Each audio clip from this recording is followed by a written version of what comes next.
अंधा के बेटा अंधा।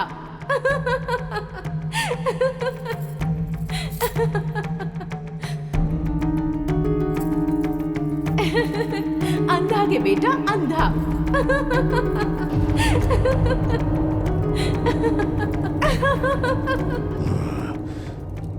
पांचाली,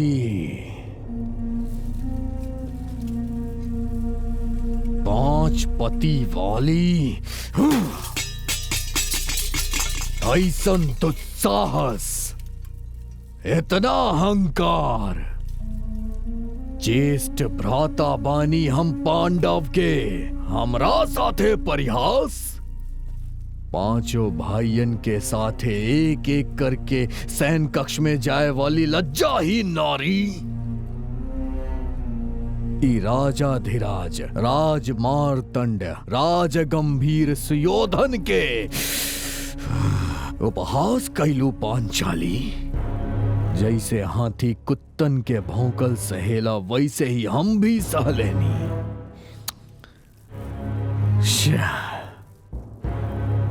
जितना विस्मरण करे की कोशिश करतानी, जितना संयम बरती, वो नारी के उन्नत अट्टहास के ध्वनि हमार कर्ण पटल पे दहाड़ मार के चीर रहल बा। अगणित अगम्य गोचर अद्वितीय राज की योजना के सुलभता से हल करे वाला ही धुरंधर युवराज आमंत्रित होत ही शकुनी मामा के बात पे आके इंद्रप्रस्थ काहे गईनी। माया मर्म समन्वित पांडवन के माया सभा में पदार्पण काहे हम कईनी। उही दुर्मुहूर्त में आके दुर्मति द्रुपद पुत्री दुरहंकारी करके हमार उपहास तू भूल कर देलू। हम सह ना सकेली, ना सह सकेली। 4 समुद्र सतह के धरणी पालक के अब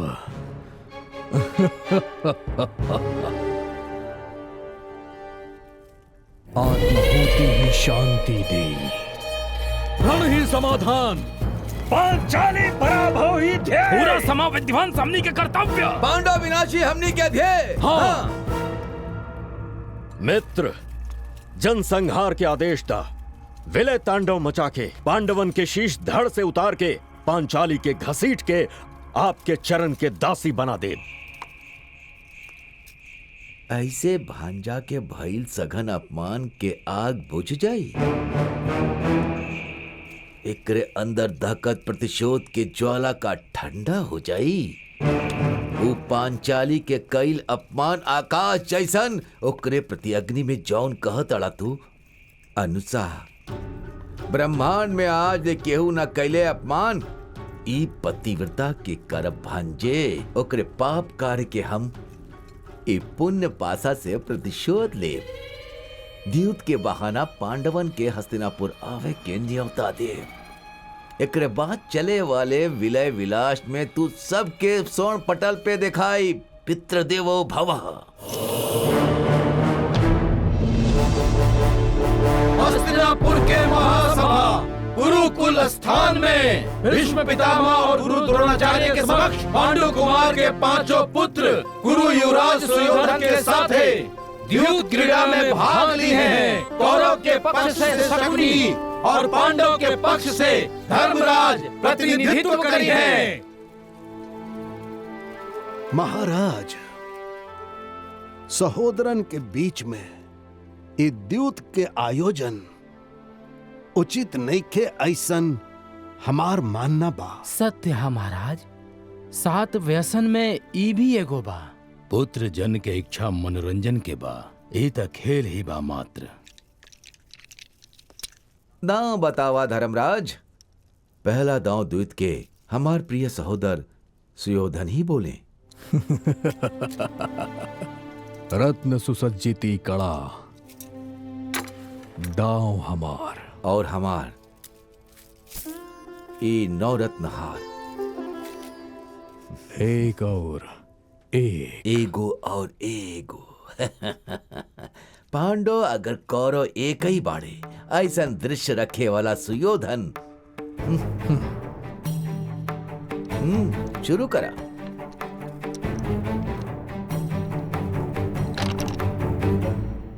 उत्तम, जीत भइल धर्मराज के।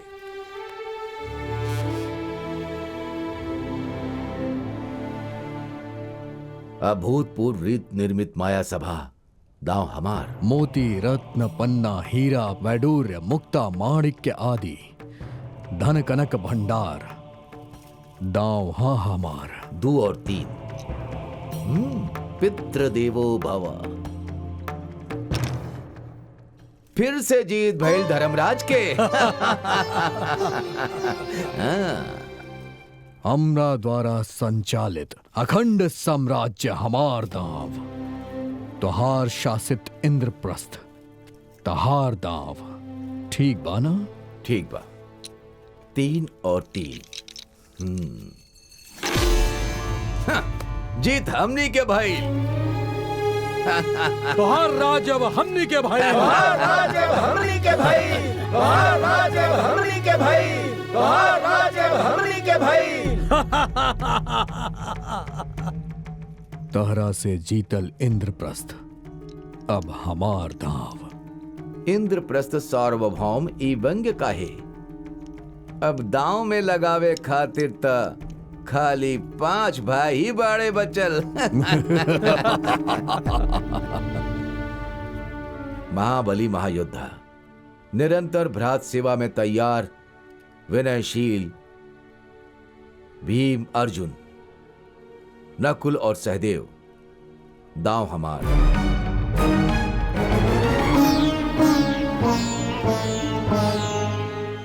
दो और 3।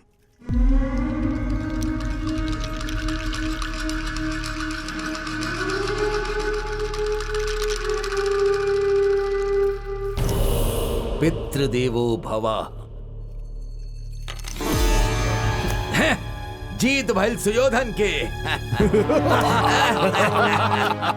जीत हमनी के भाई। जीत हमनी के भाई। जीत हमनी के भाई। जीत हमनी के भाई। हमार माता की अवहेलना करे वाला ई भीमसेन अब से हमार दास बा। हाँ मित्र, सूरवीर भयंकर बन के दहाड़े वाला अर्जुन एक क्षण से कौरवन के चरण दास बा। धर्मराज, बोला तोहार अगला दांव खुद के हम दांव पे लगावतानी।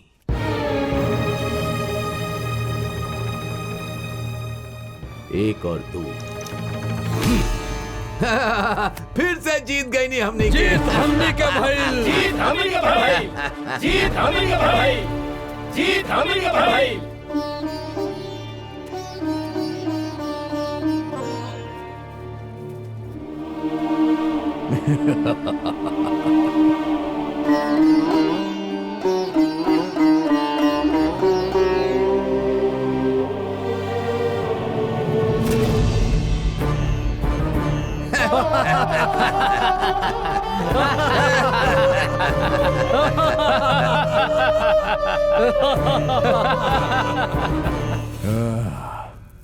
उठल सर अभिमानी के अब शर्म से नीचे गड़ल बा। धर्मराज, तोहरा लगे जीते के एगो मौका और बा। ई पांडवन के कहानी खत्म भइल। आतुरता का है दुशासन, धैर्य रखा धैर्य। उनकरा लगे दांव लगावे खातिर अनमोल एगो सामान बा। मामा श्री। हाँ धर्मराज, तोहरा लगे जीते के मौका बा। राज्य धन अनुजन के हार गईला बाकी अर्धांगिनी बाड़ी अभी तोहरा लगे। दास, महाराज, इनकर अप्रासंग द्युत किरणा देख के परले के पूर्वाभास हो रहा है। तब पांचाली से कर ग्रहण करके तू लोग राजा बनला। आज पांचाली के दांव पे लगा के फिर से तू लोग राजा बन सकेला। हाँ। सारा संपत्ति तू लोग फिर से प्राप्त कर सकेला और सहोदर सहित दास से मुक्त भी हो सकेला। ठीक बा, हमार सहधर्मणी द्रौपदी के दांव पे लगा बतानी।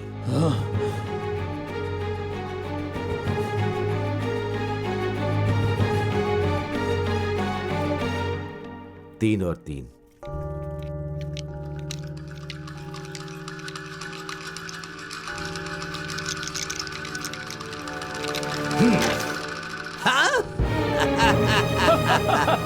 उत्तम मामा जी। जीत हमने कही भाई।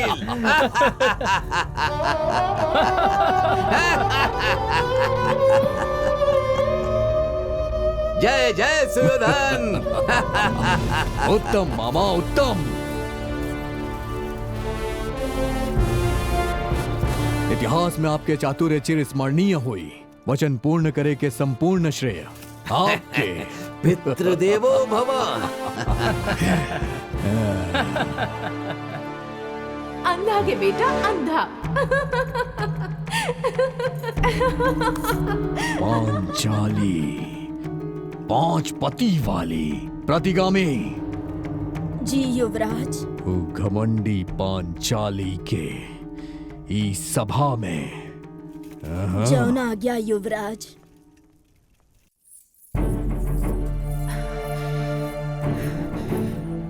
धर्मराज इस साम्राज्य और भाइन के द्वीप में रख के हारल हुए हैं। हाँ, हम धर्मराज के पत्नी बानी, साथ ही भीम, अर्जुन, नकुल और सहदेव के भी पत्नी हैं हम।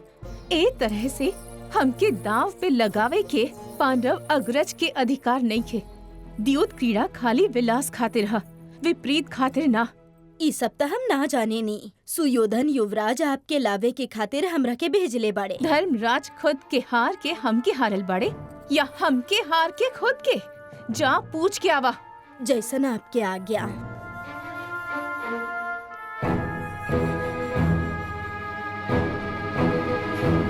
दुशासन केश खींच के लावा होकर ऐसन गुरुकुल में भी ना सिखावल गईल होई पाठ होके।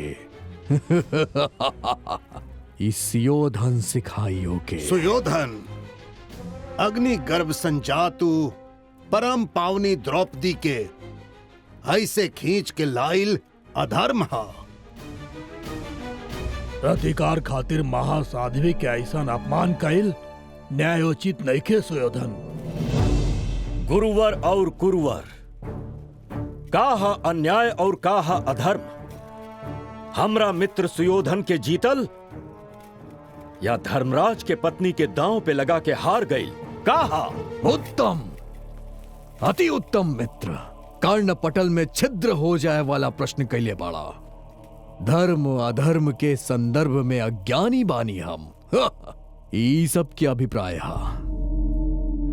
गुरुदेव, उचित अनुचित के ज्ञान रहे हमरा के, यही खातिर स्वयं ना खेलनी, मामा श्री के खिलैनी। ई आपके ज्ञात ना भइल का? पितामह सहोदर सहपत्नी के लगा देले दांव पे और हार गईले ओकरा। ऐसन इतिहास में कबो भइल बा का? ई अधर्म हा। तब आपके ज्ञात ना भइल। कैसे पता चली इनका क्या अग्रज? इस अब हमनी के पक्ष के तो बाड़े, लेकिन इनका पक्षपात बुद्धि तो पांडवन के पक्ष के हा। इनके बुद्धि के विध्वंस होके के दृश्य दिखावा तानी इनके। दुशासन, ओ पांचाली के केश पकड़ के खींच लावा यहाँ।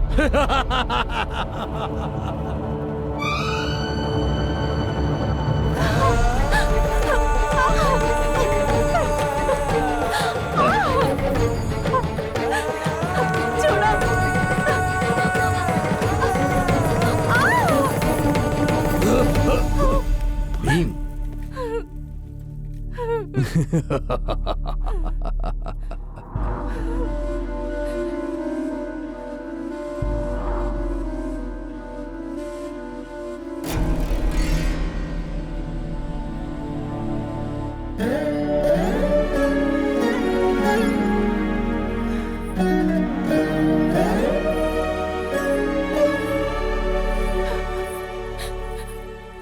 काहे सब लोग मौन बाड़ा?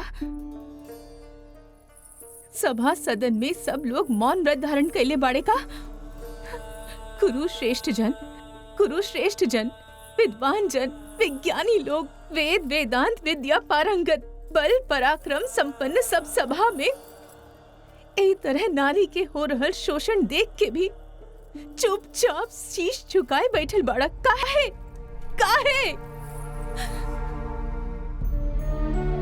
समस्त सृष्टि के आधार जननी नारी के आप आदरणीय ऐसन गौरव सम्मान देवेनी।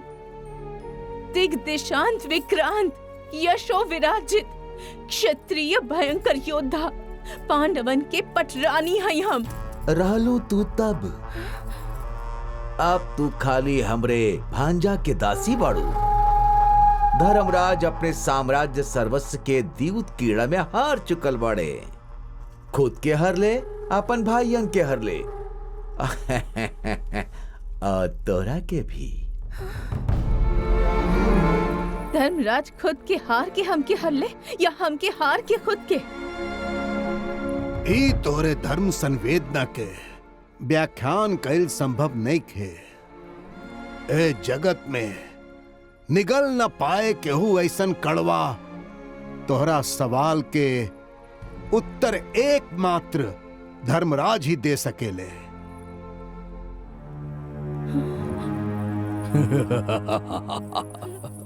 उत्तर चाही पांचाली धर्मराज से।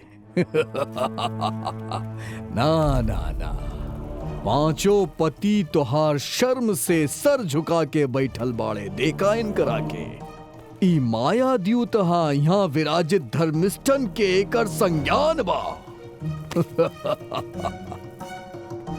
देख लेलू पांचाली, ओ दिन माया सभा में हमके अंधा के बेटा कह के खिलखिला के हंसत रहलू न। आज ही महासभा में सारा सभा जनतहरा के देख के ठहाका लगावता रे। ई क्षण खातिर अति व्याकुल रहनी हम।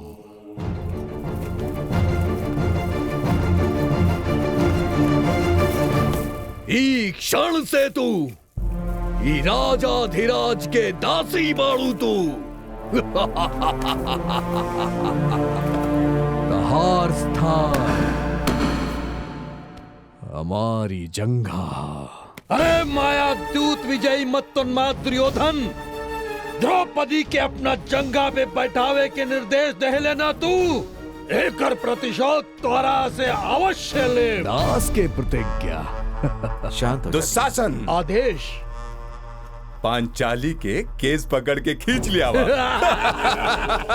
पांचाली, अग्रज के जांग के शोभा बढ़ावा।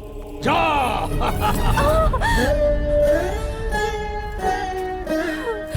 दुष्ट दुशासन, तू भरल सभा में द्रौपदी देवी के केस खींच के लाइले बारे ना। तोहार तो हम छाती चीर दे। ओह, ई तो दूसर प्रतिज्ञा हाँ? अरे ओ मिथ्या प्रतिज्ञा वीर, पांडव के प्रतिष्ठा के पाताल संस्कार दृश्य अब सब देखिए। दुशासन, आदेश। एकर वस्त्र हरला।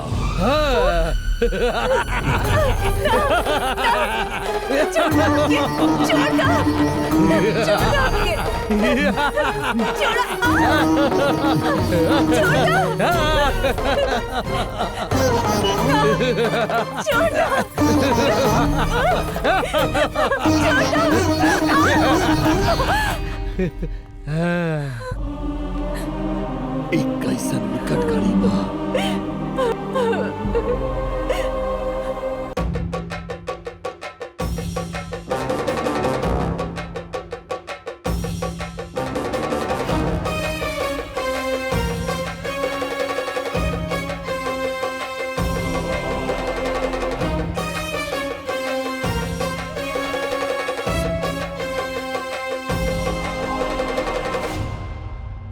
तन मन समर्पण बा तोरे नाम बंदन बा काहे न सुनी है श्री हरि